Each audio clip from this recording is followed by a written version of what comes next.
Hey, shalom, Makim, shalom. First and foremost, as always, I'm going to give all praise, all honor, and all glory to Yahweh, Bahashem, Yahawashi, Bahashem, Hakudash. I would like to give double honors to the apostles, the bishops, and the elders of Great Millstone that taught us this truth and also teaching this truth.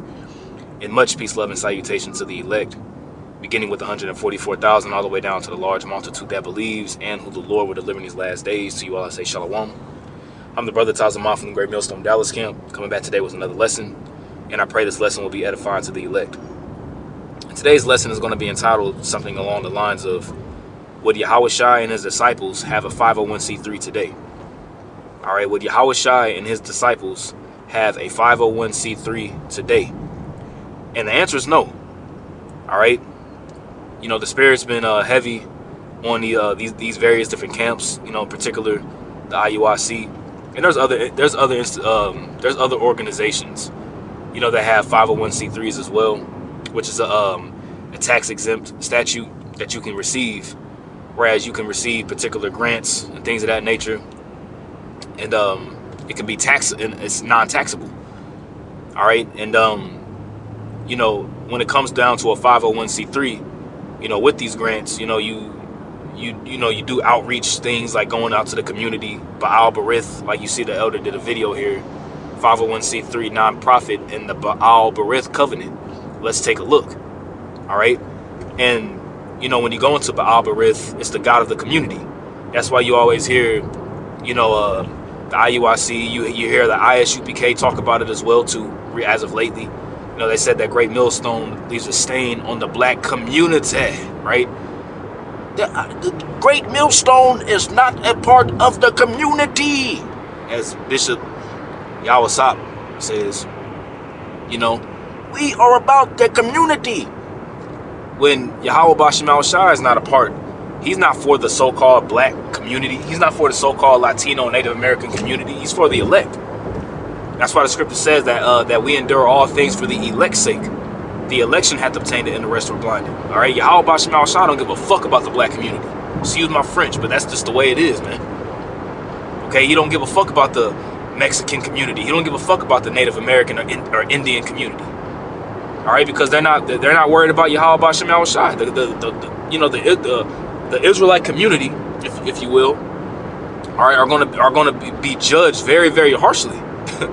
Okay, due to the fact that they're not turning back to Yahweh Bashem Al-Shai. They're not taking heed to the prophets. You know, they're not obeying the law, statutes, and commandments to the best of their ability. Okay, our whole mission and the reason as to why Yahweh Bashem Al-Shai has to set up, all right, is to endure all things for the elect's sake, man. It's for the elect of the nation of Israel, point blank, period, man. But they'll use this guise and notion of the community this and the community that, doing community outreach programs, you know, going to these various different neighborhoods and, you know, cleaning up the streets and cleaning up trash and going to these different marches and things of that nature. Why do they do that? They do these things because they have to do these things being a part of the 501c3. They have to show up to particular events. Okay? They have to do these things. And that's not what Yahweh Bashem Al-Shai commanded us to do. As a matter of fact, I'm going to open up with this, and I got a few things I'm going to get from ChatGPT and GROK. All right? I think it's Matthew 21 and 41 or something like that. Let me see real quick. Render unto Caesar. I can type it in, of course. But I think it's Matthew no, let me just do it like this. Render. Type in the word render. All right, do it like this, make it nice and easy. Okay, it was Matthew 22. All right, so this is Matthew chapter 22 verse 21. All right, it says, they say unto him, let me start up at verse 20. Let me start at verse 19. This is Yahawashi speaking. Yahawashi said, show me the tribute money. And they brought unto him a penny, which in this time a penny was I want to say this was a denarius. Okay, yep, a denarius, a Roman coin, which is this was a day's worth of wages, for lack of better words, right? It says, Yahawashi says, show me the tribute money. Show me the tribute money. And they brought unto him a penny. And he saith unto them, Who is the image and who is the image and superscription? They say unto him, Caesar's. Then saith he unto them, render therefore unto Caesar the things which are Caesar's, and unto the Most High the things that are the Most High. So of course we pay our taxes. You know, of course we pay our taxes, we pay our rent, we pay our bills. You know, if we got a ticket, we make sure that we make sure that that stuff is taken care of. We make sure that our paperwork is good. When I say paperwork, what I mean is like our IDs are valid to the best of our ability. You know, these things are, you know, we make sure that that kind of stuff is taken care of. But when it comes down to the work of the ministry, you render unto the Most High what belongs unto the Most High, and you're not supposed to tie the Roman Empire into it, because that hinders you from being able to speak the 100% truth. Okay, and that's just the facts. And a lot of these groups that have that 501c3 and they're using using a liberty, you know, they're using liberty for a cloak of maliciousness, man. Yahawashi Ba'Shem Hakwadash sees everything that you're doing. 144 right in front of me, man. Call Halola Yahawashi, right? Yahawashi sees exactly what y'all doing, man. And we're in a time right now where Yahawashi is searching Jerusalem with candles, man. Okay, you got a lot of things that are being exposed, as Yahawashi said. All right, in Luke the 12th chapter. Let's get this real quick, and I'm gonna get to what I have here in GROK in ChatGPT. This is Luke 12 and 2. Let me start at verse 1. All right, it says in the meantime when there were gathered together an innumerable multitude of people, insomuch that they trode one upon another, he began to say unto his disciples, first of all, beware ye the leaven of the Pharisees, which is hypocrisy. Okay, now we just got out of the feast of unleavened bread, which symbolically represents us removing the leaven or the wickedness out from pretty much out of our bodies. And when I say out of our bodies, meaning us cleaning up ourselves morally.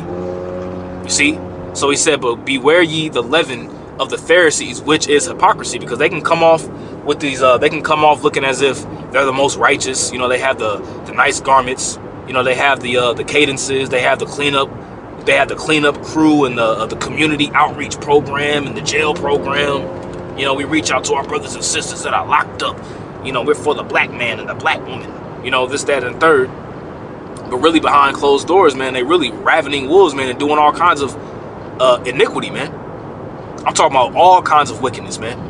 And these things are going to be brought out in the light, as we're about to read. Verse 2. It says, for there is nothing covered that shall not be revealed, neither hid that shall not be known. You see that?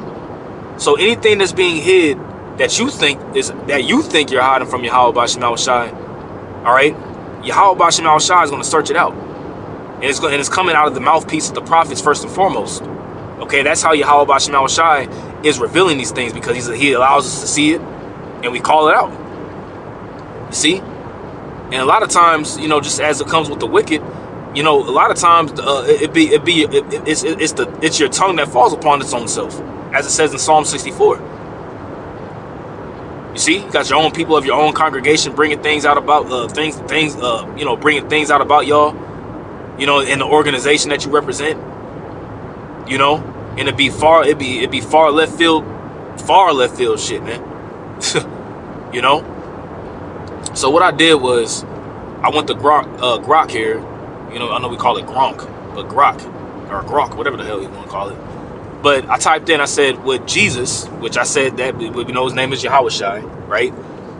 I said, would Jesus or the Yahawashi and the ancient disciples be under a 501c3 today or no? Right? Which is a good question. Okay? It says, it is an interesting question to ponder. If I'm just gonna read it. I'm not gonna say it verbatim. I'm you know, use Yahawashi's name, right?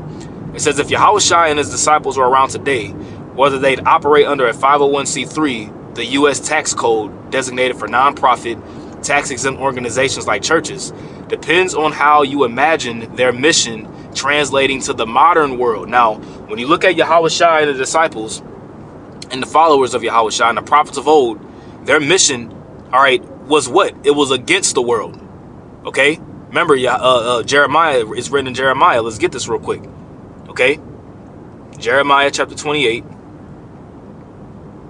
verse 8. All right, this is Jeremiah 28:8. It says, the prophets that have been before me and before thee of old prophesied both against many countries and against great kingdoms, of war and of evil and of pestilence. So the prophet's message, just like Yahawashi's message, or I'd rather say Yahawashi's message, just like the prophet's messages, and just like the disciples' message, was all the same. Okay, there was nothing different from what Yahawashi preached, from what the prophets of old preached, and what the disciples preached. Nothing different. You see? And when you have a 501c3 tax statute, you're in line with the government, so your doctrine has to be in line with what can be taught and what cannot be taught. This is why you have the IUIC, all right, beginning with Bishop Nathaniel himself, taking out the names of Yahweh and Yahawashi and putting Christ in there. Okay? This is why you have organizations like the GOCC, the Gathering of Christ Church, which now allows Edomites into their camp, and they're like the most, as Vocab said, yeah, you know, they're like the most they're the most friendly of the different Israelite groups. Why? Because they accept everybody. Doesn't matter who you are. You know, this is why you have the ISUPK, General Yohana. We don't like we don't hate white people, but God hates white people. Pushing the pushing the whole Maxine Waters, you know, pushing that on your congregation. And if you promoted the Maxine Waters, man, you are absolutely wicked. Okay? You are wicked as hell. That's why they don't have a stance on what the MOTB, and they're saying that it's sin in all its forms and sleeping with white women, you know, all this madness. But they're not telling you what it is. These are going to be the same individuals that when these things come down the pipe, they're going to push Romans the 13th chapter. You know, you have to obey the authorities because they're set up from the Most High. So when they push the MOTB, they're going to be parts of the ones that are going to tell you that it's fine. You see? So the prophets didn't have a world-friendly stance. Yahawashi didn't have a world-friendly stance. We don't have a world-friendly stance. And if you come in the names of Yahweh B'Shem Yahawashi, you're not gonna have a world-friendly stance. Right? It says historically, Yahawashi and his crew didn't function as a formal organization with tax statutes. You see? It says they were a roaming group of preachers, healers, and teachers relying on donations, which is another way of saying tithes, because we do still pay our tithes and we have our offerings. You see? And the scriptures tell you not to muzzle the mouth of the ox that treadeth the corn, which is a spiritually representation of the apostles, man. You know, the teachers. You know, it says they are a roaming group of preachers, healers, and teachers relying on donations, hospitality, and divine providence. Think loaves and fishes. Pretty much the Lord providing for you, right? It says their focus was spreading a spiritual message, not establishing a structured institution. We got to build a school here. We got to do this. We got to reach all of our sheeps. Air quotes, sheeps. You know, not establishing a structured institution, at least not initially. You see, because what does the scripture say? The scripture says that the Lord dwelleth not in temples made with hands. What's that? Acts the 7th chapter. Bear with me. I haven't brought that precept down in a minute. Yep. This is Acts chapter 7, verse 48. It says, howbeit the Most High dwelleth not in temples made with hands, as saith the prophet. Heaven is my throne, and earth is my footstool. What house will ye build me, saith the Lord? Or what is the place of my rest? You see, so the Lord doesn't dwell in temples made with hands, or an actual physical church, or a physical building, because we are the building of Yahweh B'Shem Yahawashi. We are the temple. So we don't need to actually have a physical school and a physical temple and things of that nature, because we are the temple. Okay? It says the early Christian movement was more grassroots, often meeting in homes, and didn't have a centralized legal entity. You see, the ministry of Yahawashi was not pegged to Rome. Okay? It wasn't tied to the Roman Empire. If that was the case, why was the Roman? You know, if that was the case, why were the disciples persecuted? You see, Why would there be persecution if it was tied to the empire standing? You see, our message is telling you, like, look, America is going to be destroyed by Yahawashi Yahawashi. This whole beast system is going to be destroyed by Yahawashi Yahawashi. Esau is going down, and that's a threat. That's a threat to Esau's power. You see, so of course we're not going to be centralized, but whenever it is centralized to the government, it stops you from being able to speak particular things. You see, it causes you to shun, for lack of better words, particular points of the scriptures. That's why you bring out the issue on the whole grape matter. You have all these various different camps getting their panties in a bundle, because if you part of the 501c3, you can't speak on that kind of stuff. You can't agree with that kind of stuff, right? It says today a 501c3 offers benefits like tax exemptions and credibility for donations, which could align with a mission-driven group. It says if Yahawashi were leading a ministry in 2025, he might opt for it to maximize resources, which he wouldn't. Okay, because when you look at the scribes and Pharisees at that time, that's why they said. Matter of fact, let me see if I can find it real quick. I think it's in Romans, not Romans, excuse me. I think it's in John, the 11th chapter. He'll take away our place with the Romans. Yep, John 11. Yep, here it is. This is John 11:48. It says, if we let him thus alone, all men will believe on him, and the Romans shall come and take away both our place and nation. You see, that's why they was trying to stop, the believers, the Christians or the Mashiachim, right? They were trying to stop them and hinder them from teaching, and it was calling them the believers, the believers of this way, right? This path, or this doctrine. The Apostle Paul, what was it? I think the word sedition is in it. I think it's in the book of Acts. Let me see if I can find it. Yep, this is Acts 24 verse 5. Right? It says, for we have found this man a pestilent fellow, and a mover of sedition among all the Jews throughout the world, and a ringleader of the sect of the Nazarenes. You see, and the ringleader of the sect of the Nazarenes is those who believed in Yahawashi. You see, but they called him a pestilent fellow, and they said that he was a mover of sedition. You see, because when you speak the 100% truth, you're not going to be loved by the masses.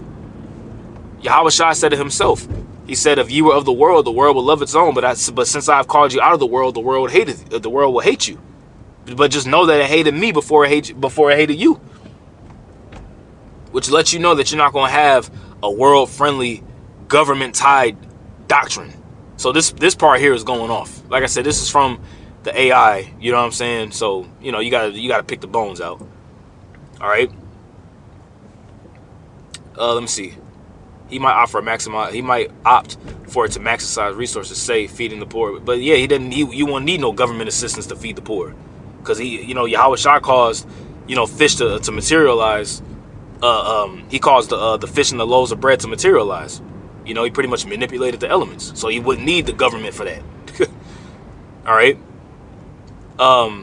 It says on the flip side, Yahawashi was famously skeptical of worldly systems. You see that? And what does the scripture say? Love not the world, neither the things that are in the world. If any man love the world, the love of the Father is not in him. For what is of the world? The lust of the flesh, the lust of the eyes, and the pride of life. Right?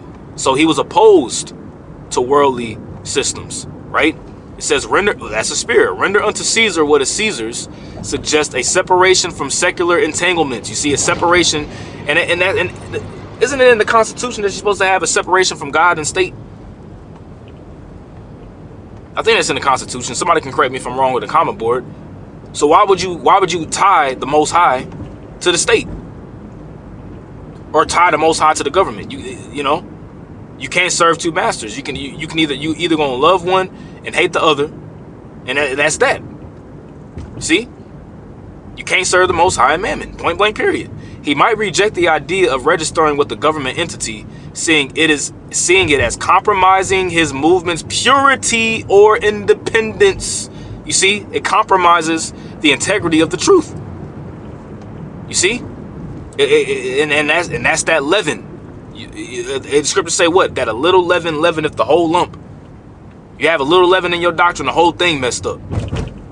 Yeah, the IUIC, the ISUPK, which are organizations which have 501c3s. Okay, yes, they teach Israel that they're, yes, they teach the so-called Negroes, Latinos, and Native Americans that they're Israelites. Yes, they push the laws, statutes, and commandments. You see, but when you don't come in the names of Yahweh and Yahawashi, that not saying that the ISUPK doesn't. But they don't believe that the MOTB is the RFID microchip. ISUPK nor IUIC doesn't teach that.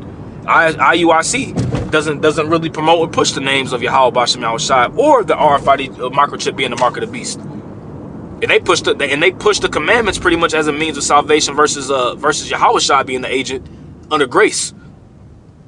You see, which is leaven.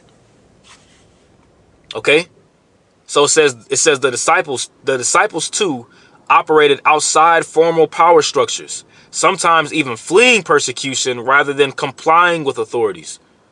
You see that?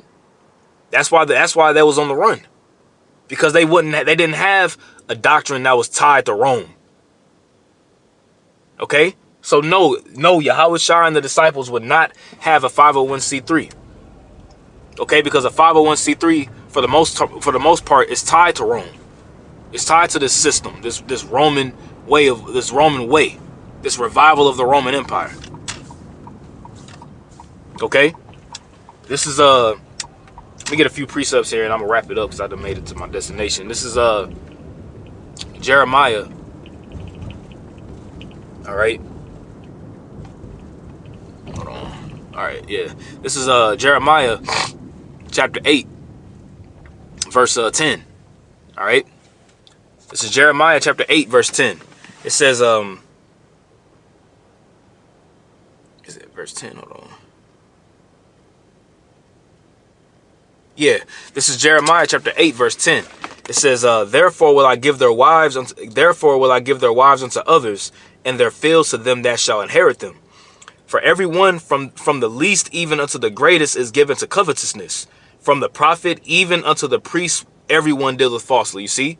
It says everyone is given to covetousness, man. What is that? Greed. You see, everybody's given to greed. It's all about making a larger buck.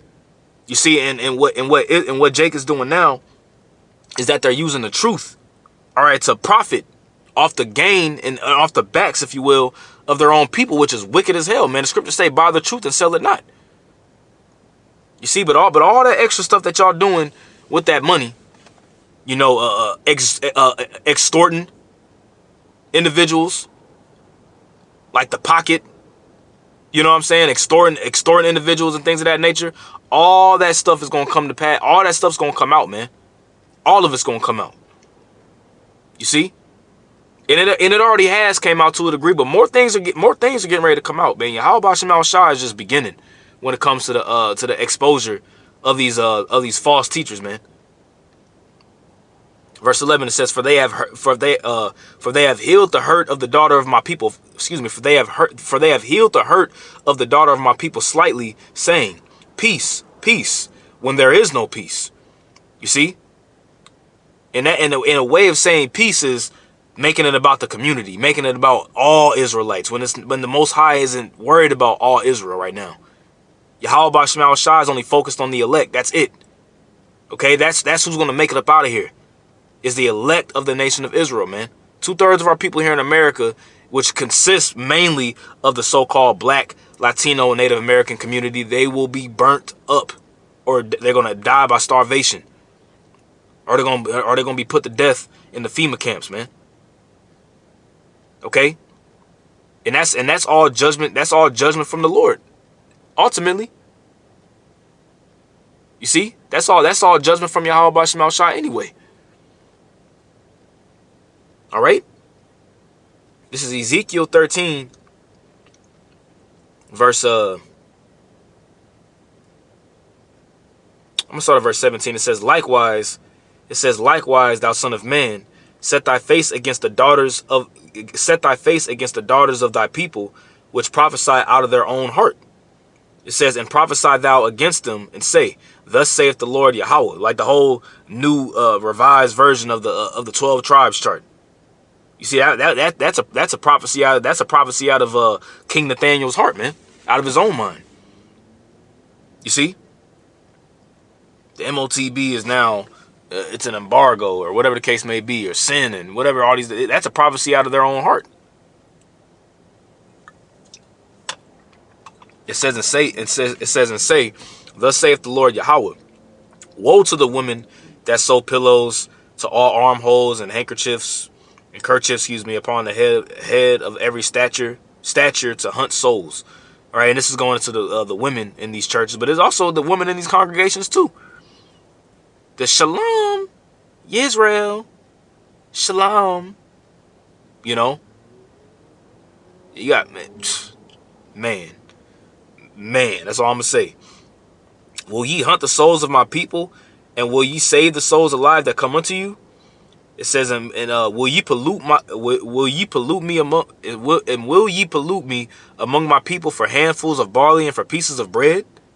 You see, it says to slay the souls that should not die, and to save the souls alive that should not live, by your lying to my people that hear your lies. You see, and it's all for bread, man. All for filthy lucre's sake, man. You see? And once again, Yahweh B'Shem Yahawashi, man, he got your number. Okay? He sees everything that y'all doing.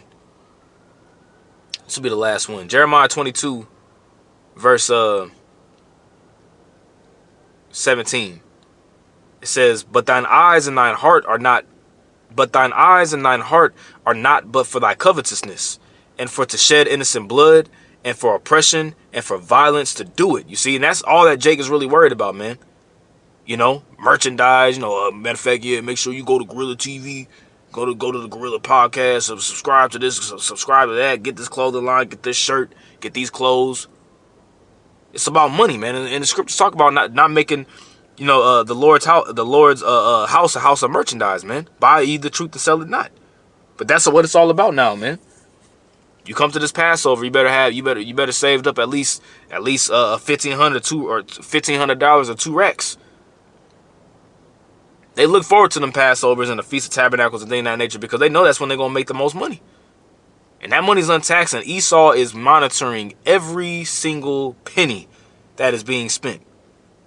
Best believe. All right?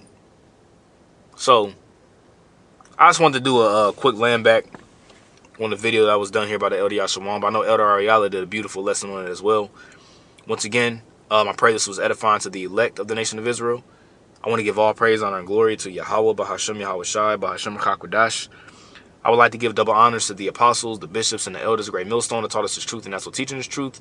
And much peace, love, and salutation to the elect until next time, Lord willing, I say shalom.